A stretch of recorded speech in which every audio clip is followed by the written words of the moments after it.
Welcome to PSC journey. PSC ജേണിയുടെ പുതിയൊരു വീഡിയോയിലേക്ക് എല്ലാ കൂട്ടുകാർക്കും സ്വാഗതം. അപ്പോൾ ഇന്നത്തെ നമ്മളൊരു പെട്ടെന്നൊരു ചെറിയൊരു വീഡിയോ ചെയ്യാൻ കാരണം ഇപ്പോൾ ഇന്നലത്തെ എക്സാമിൻ്റെ പേപ്പറൊക്കെ കണ്ടിട്ട് നിങ്ങളെല്ലാവരും തന്നെ കിളി പോയിട്ടിരിക്കുകയായിരിക്കും.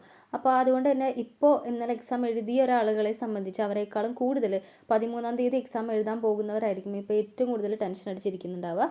അപ്പോൾ അവരോടാണ് എനിക്ക് ഇന്നത്തെ ഒരു വീഡിയോയിൽ പറയാനുള്ളത്. നിങ്ങൾ ഒരിക്കലും തന്നെ ടെൻഷൻ അടിച്ചിട്ട് നിങ്ങൾ ഇത്രയും കാലം പഠിച്ച കാര്യങ്ങൾ വെള്ളത്തിലാക്കരുത്.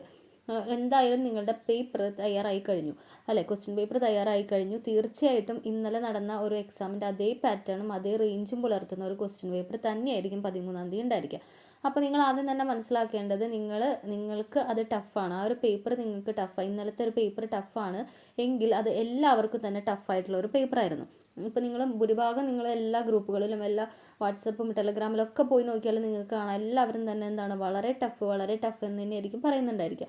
അപ്പോൾ അതിനർത്ഥം എന്താണ്, നിങ്ങൾക്ക് മാത്രമല്ല എക്സാം എഴുതിയ എല്ലാവരെ സംബന്ധിച്ചും വളരെ വളരെ ടഫായിട്ടുള്ളൊരു പേപ്പറായിരുന്നു. അപ്പോൾ അതിൻ്റെ കട്ട് ഓഫും അതിനനുസരിച്ച് വളരെയധികം താഴും എന്നുള്ളതിൽ ഒരു ഡൗട്ടും ഇല്ല.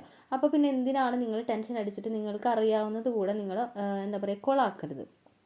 അപ്പോൾ അതാണ് ആദ്യം തന്നെ എനിക്ക് പറയാനുള്ളത്. ഇനി ഇന്നലത്തെ ഒരു എക്സാമിൽ മാക്സിമം സ്കോർ ചെയ്തിട്ടുണ്ടായിരിക്കുക IAS-നോ UPSC എക്സാം അതുപോലെ KS എക്സാമിനൊക്കെ പ്രിപ്പയർ ചെയ്യുന്നവർ അപൂർവമായിട്ട് ഈ ഒരു എക്സാം എഴുതിയിട്ടുണ്ടായിരിക്കും. അപ്പോൾ അവരെ സംബന്ധിച്ച് നമ്മളെക്കാളും ഒരു കമ്പാരിറ്റീവ്ലി അവർക്ക് കുറച്ചും കൂടെ മാർക്ക് കൂടുതൽ കിട്ടിയിട്ടുണ്ടായിരിക്കും. അത്രേ ഉണ്ടായിരിക്കുള്ളൂ ആ ഒരു മാർക്കിൻ്റെ കാര്യത്തിൽ നിങ്ങൾക്ക്. അപ്പോൾ അതുകൊണ്ട് തന്നെ നിങ്ങൾ ഒട്ടും തന്നെ അതിന് ടെൻഷൻ അടിക്കേണ്ട. ഇനിയിപ്പോൾ 13-ാം തീയതി എടുക്കുന്ന എക്സാമും ഈ ഒരു ലെവലിൽ തന്നെ ആയിരിക്കും എന്ന് വിചാരിച്ചിട്ടും നിങ്ങൾ അവിടെ ടെൻഷൻ അടിക്കേണ്ട കാര്യമില്ല. കാരണം ഈ ഉള്ളൊരു ദിവസം കൊണ്ട് ഈ ഒരു ടോപ്പിക്സുകൾ തപ്പി പിടിച്ചിട്ട് ആർക്കും തന്നെ പഠിച്ചെടുക്കാൻ പറ്റില്ല. എത്രത്തോളം പഠിക്കുന്നവരാണെങ്കിൽ പോലും അവർക്ക് ഇതെല്ലാം കണ്ടുപിടിച്ച് എവിടെ നിന്നാണ് വന്നിട്ടുള്ളതെന്നെല്ലാം കണ്ടുപിടിച്ചിട്ട് പഠിച്ചു വരാം എന്ന് പറയുന്നത് നടക്കുന്ന കാര്യമല്ല ഇത്രയും കുറച്ച് ദിവസങ്ങൾ കൊണ്ട്. അപ്പോൾ അതുകൊണ്ട് തന്നെ അന്നത്തെ ഒരു എക്സാമും 13-ാം തീയതി എഴുതാൻ പോകുന്ന ഒരു എക്സാമിലും ഇതേ അവസ്ഥ തന്നെയായിരിക്കും എല്ലാവർക്കും ഉണ്ടായിരിക്കുക. അപ്പോൾ നിങ്ങൾ എന്താണ് ചെയ്യേണ്ടതെന്ന് വെച്ചാൽ മാത്സ്, ഇംഗ്ലീഷ്, മലയാളം ഈ ഒരു ഏരിയ എന്ന് പറയുന്നത് വളരെ സിമ്പിളായിട്ട് തന്നെയാണ് ചോദിച്ചിട്ടുണ്ടായിരുന്നത്.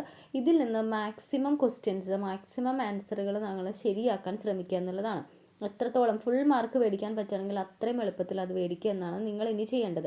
അപ്പോൾ അതുകൊണ്ട് തന്നെ ഇനിയുള്ള ദിവസങ്ങൾ ആ ഒരു ഏരിയയ്ക്ക് കൂടുതൽ ഇമ്പോർട്ടൻസ് കൊടുത്തുകൊണ്ട് നിങ്ങൾ നോക്കുക, അവിടെ നിന്ന് മാക്സിമം മാർക്ക് സ്കോർ ചെയ്യുക. ഇനി എക്സാം ഹോളിൽ പോയിട്ടായാലും എനിക്ക് പറ്റിയൊരു അബദ്ധമാണ്, ആദ്യം തന്നെ GK നമ്മൾ അറ്റൻഡ് ചെയ്യാൻ നോക്കിക്കഴിഞ്ഞാൽ ഒരുപാട് സമയം അതിൽ പോകും. കാരണം എല്ലാം സ്റ്റേറ്റ്മെൻറ്റ് ക്വസ്റ്റ്യൻസ് ആണ്, ഒരു 20ഓളം ക്വസ്റ്റ്യൻസ്.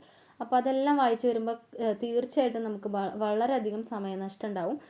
ഒടുവിൽ നമുക്ക് ഇംഗ്ലീഷും മാത്സും അറിയാവുന്ന ക്വസ്റ്റ്യൻസ് പോലും അറ്റൻഡ് ചെയ്യാനുള്ള ടൈം കിട്ടാതെ വരും. അപ്പോൾ ഞാനൊരു അനുഭവസ്ഥ എന്ന നിലയിലാണ് ഇത് പറയുന്നത്. ഇന്നലെ എക്സാം എഴുതിയ ഒരു അനുഭവസ്ഥ എന്ന നിലയിൽ ഞാൻ ആദ്യം തന്നെ ഈ ഒരു ക്വസ്റ്റ്യൻ പേപ്പറിൻ്റെ ആ ഓർഡറിൽ തന്നെ ചെയ്തു പോയപ്പോൾ എനിക്ക് ഇംഗ്ലീഷിൽ പല ക്വസ്റ്റ്യൻസും അറിയാവുന്നത് അറ്റൻഡ് ചെയ്യാൻ പറ്റാതെ വന്നു. അപ്പോൾ അതുകൊണ്ട് നിങ്ങൾക്ക് ഇനി ആ ഒരു തെറ്റ് പറ്റരുത്. കാരണം നിങ്ങൾ ആദ്യം തന്നെ ഇംഗ്ലീഷ്, മാത്സ്, മലയാളം നിങ്ങൾ ആദ്യം തന്നെ സെറ്റാക്കുക. അതിനുശേഷം മാത്രം നിങ്ങൾ ഈ ഒരു GK ഏരിയയിലേക്ക് പോയാൽ മതി. GK ഏരിയയിലേക്ക് പോകുമ്പോൾ തന്നെ അതിൽ നിങ്ങൾക്ക് ഏറ്റവും ഉറപ്പുള്ള ക്വസ്റ്റ്യൻസ്, ഈ പ്രസ്താവന രീതി അല്ലാതെ ഒരു 10 ക്വസ്റ്റ്യനെങ്കിലും മിനിമം നിങ്ങൾക്ക് ഒരു സാധാ ലെവലിൽ നിങ്ങൾക്ക് അറ്റൻഡ് ചെയ്യാൻ പറ്റുന്നുണ്ടായിരിക്കും. അത് ആദ്യം തന്നെ കറക്റ്റായിട്ട് അറ്റൻഡ് ചെയ്യുക. അതിനുശേഷം മാത്രം ഈ പ്രസ്താവനകൾ നിങ്ങൾക്ക് മനസ്സിലാവാത്തതാണെങ്കിൽ ജസ്റ്റ് ഒന്ന് വായിച്ചിട്ട് കിട്ടുന്നുണ്ടോ നോക്കുക. ഇല്ലെങ്കിൽ ഒരിക്കലും അത് അറ്റൻഡ് ചെയ്യരുത്. കാരണം നെഗറ്റീവ് വരുത്തരുത്. നിങ്ങൾക്ക് തീർച്ചയായിട്ടും ഈ ഒരു ലെവലിൽ നിങ്ങൾ ആ ഒരു പേപ്പറിനെ സമീപിച്ചാൽ നിങ്ങൾക്ക് ഈ ഒരു ഡിഗ്രി പ്രിലിംസ് പാസ്സാവാൻ പറ്റുമെന്നുള്ളത് ഉറപ്പായൊരു കാര്യമാണ്, ഞാനാണ് പറയുന്നത്. അപ്പോൾ അതുകൊണ്ട് തന്നെ നിങ്ങൾ കൂടുതൽ ടെൻഷൻ അടിച്ചിട്ട് നിങ്ങളുടെ ഉള്ള അറിവും നിങ്ങൾ പഠിച്ച് എടുത്ത കാര്യങ്ങളൊക്കെ കൂടെ മറന്നു പോകുന്ന ഒരു അവസ്ഥയിലേക്ക് എത്തരുത്. നിങ്ങൾ ഈ ഒരു രീതിയിൽ നിങ്ങളുടെ പേപ്പർ അറ്റൻഡ് ചെയ്യുകയാണെങ്കിൽ, അതിനെ കാണുകയാണെങ്കിൽ നിങ്ങൾക്ക് തീർച്ചയായിട്ടും നിങ്ങളുടെ ഡിഗ്രി പ്രിലിംസ് പാസ്സാകാൻ പറ്റും. അപ്പോൾ ഈ ഒരു രീതിയിൽ നിങ്ങൾ ഇമ്പോർട്ടൻസ് കൊടുത്തുകൊണ്ട് ഇനിയുള്ള ദിവസങ്ങളിൽ പഠിക്കുക. മാത്സ്, ഇംഗ്ലീഷ്, മലയാളം ഇതിന് കൂടുതൽ ഇമ്പോർട്ടൻസ് കൊടുത്തുകൊണ്ട് GK ഈ ഒരു ഏരിയ ഒന്നും തപ്പിപ്പോവാൻ ഇപ്പം നിൽക്കരുത് കേട്ടോ. ഉള്ളത് പഠിക്കുക എന്നുള്ളതാണ് നമുക്ക് ചെയ്യാനുള്ളത്. അപ്പോൾ എല്ലാവർക്കും 13-ാം തീയതിയിലത്തെ എക്സാമിനെ പാസ്സാവാൻ കഴിയട്ടെ എന്ന് തന്നെ ആശംസിക്കുന്നു.